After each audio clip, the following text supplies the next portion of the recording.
For the Vancouver Canucks fans who have been paying attention to the NHL Draft lottery and the prospects this year, this is an update that I think you need to know about. So as it stands right now, Vancouver still has the highest odds at grabbing themselves the first overall pick. They've got 46 points in 64 games played. Second worst in the league has 11 more points than them. It would take a miracle for Vancouver to not finish last. However, finishing last doesn't guarantee anything. You only have a 25.1% chance at drafting first overall, which means you have a 75% chance that you go 2 or 3. Essentially, Vancouver is not locked up at number 1, but they do have the best odds as of right now. So, when Corey Pronman goes out there and publishes his updated 2026 NHL Draft big board on The Athletic, you best better believe Vancouver Canucks fans will eat this up. And the funny part is, the number 1 ranked player on Pronman's list is not a Stenberg, a McKenna, or even a Keaton Verhoff. The number 1 ranked player on Corey Pronman's NHL Draft big board is Chase Reid out of the Sault Ste. Marie Greyhounds. Now, we're not going to go out there and actually look at the article itself. It's all on The Athletic, but The Athletic is paywalled content. So if you do have The Athletic, the link is in the description if you want to watch that yourself. However, we do have some talking points to go over when it comes to Chase Reid and his ranking as the number 1 prospect, and the question as to whether or not he should be or could be a future Vancouver Canuck. Chase Reid, if you take a look at Corey Pronman's Athletic draft ranking list, is labeled as a Noah Dobson-like player. He's 18 years old, 6'2", 187, a right-handed defenseman. And even outside of Pronman's ranking, he does have a pretty high ranking consolidatedly from these other outlets. His consolidated rank is 4. Elite Prospects has him at number 3. Cam has him at number 6, Craig Button at 3, Chris Peters at 10, The Hockey News and Tony Ferrari have him at 11, Ryan Kennedy has him at number 4, McQueen's at 4, Chris Peters at number 10, Daily Faceoff at 4, and then he is ranked as the 4th overall North American prospect by NHL Central Scouting, 6th by Smot Scouting, 5th by Bucala, 4th by Constantino, and 5th by Dobber Prospects. So, top 10, sure. Maybe even top 5, sure. Corey Pronman, though, having him at number 1 is quite the tell, and it does illuminate a pretty interesting discussion as to where this guy should go.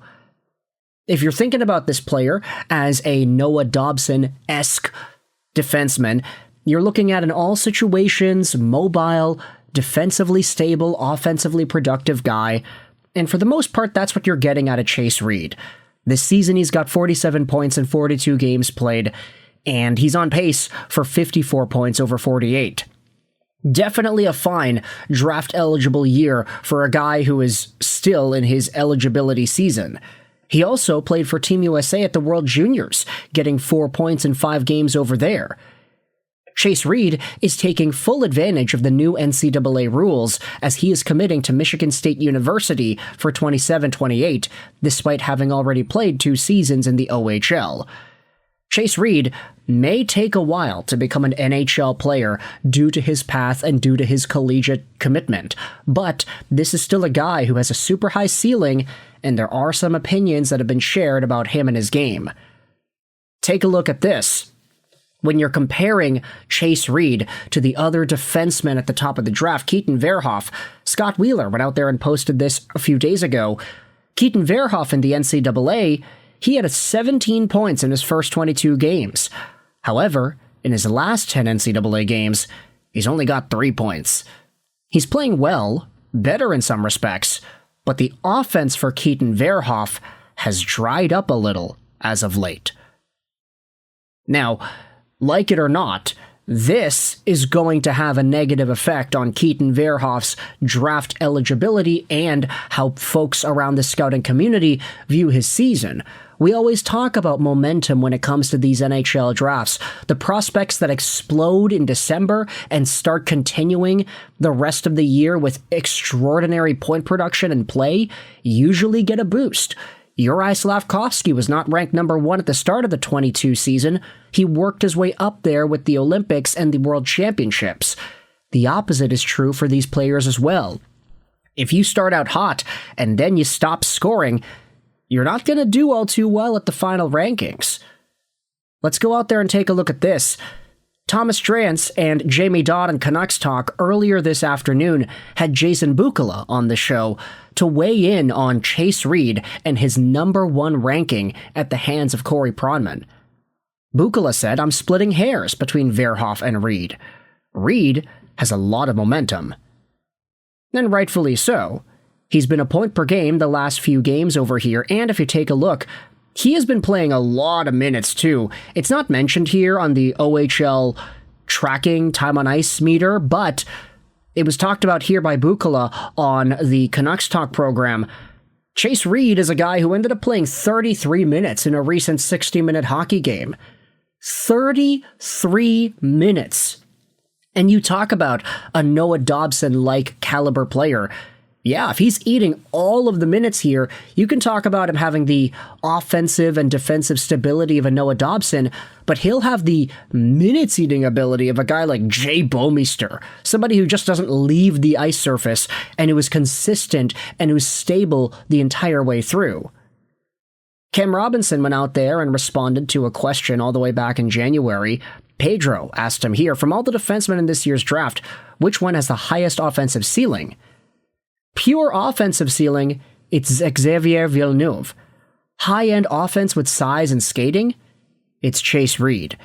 And the maximum overall potential is Keaton Verhoff. Now, this was back in January, of course. The World Juniors was going on. Keaton Verhoff didn't really go through his slump yet. Chase Reid was still seen on the outside looking in. But now, with Corey Pronman labeling him as the number 1 overall prospect, obviously it's going to ruffle some feathers here. Dave Hall went out there and posted about this as well. Someone other than Stenberg, McKenna, or Verhoff at number 1, that's really different, J-Bo Vancouver said. Hall goes out there and says, "I've been on the Reid over Verhoff train for a bit now, depending on the team. It's interesting to see him get ranked over everybody, though." J-Bo Vancouver asks, "Here's my question. Is there enough of a gap between Malhotra and the top 4 that drafting him at number 3 shouldn't even be up for discussion?" Aiden replies, "I'd do it if we can't get Stenberg or McKenna. The Canucks need center depth bad." So, yeah, that seems to be where some other Canucks fans' opinions are. Caleb Malhotra, grab him, get him at center, have him, Coots, and Elias Pettersson long-term. Oh, my goodness, are we really talking about Elias Pettersson as a third-line center? We might have no choice, honestly. But with all that said, we have a new challenger for the first overall pick. It is Chase Reid out of the Sault Ste. Marie Greyhounds in the OHL. Not Stenberg, not McKenna, not Keaton Verhoff. Let me know your thoughts in the comment section below. How do you feel about Pronman ranking a new challenger at the number 1 overall spot? And does this change the way you evaluate Vancouver's draft approach? I'd say that McKenna should probably still be the guy. He has the highest ceiling. He is very talented offensively. He is the game breaker Vancouver could use. But Chase Reid is an interesting name as well. You can talk about right-handed defensemen. Oh, the Canucks need more of them. They've got Tom Wielander, they've got Mancini, that's not enough. They've got Filip Hronek, not enough. Is that really the way that we are going to evaluate this team? I don't know. You can let me know your thoughts in the comment section below. Chase Reid, 1, 2, 3, 4, or outside of the top 5. Let me know in the comments all your opinions. I hope you enjoyed this video. And bye.